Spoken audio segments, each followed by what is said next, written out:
চলছে আগরতলা অভিমুখে বিএনপির ৩ অঙ্গ সংগঠনের লং মার্চ।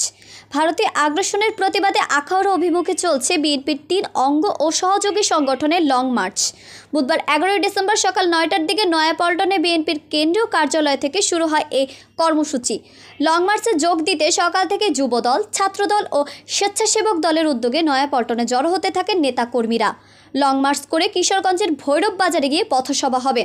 সেখান থেকে ব্রাহ্মণবাড়িয়ার আখাউড়া সীমান্তে হবে সমাপনী সমাবেশ। এর আগে গত রোববার ঢাকায় ভারতীয় হাইকমিশনের স্মারকলিপি দেওয়ার পরদিন যৌথ সংবাদ সম্মেলনে লং মার্চ কর্মসূচি ঘোষণা করেন বিএনপির ৩ সংগঠন। বিএনপির মিডিয়া সেলের সদস্য সাইরুল কবির খান মনে করেন, বিএনপির রাজপথে সক্রিয় ও শক্তিশালী যে কয়েকটি অঙ্গ ও সহযোগী সংগঠন আছে তার মধ্যে এই ৩ সংগঠনের দলের ভ্যানগার্ড হিসেবে পরিচিত।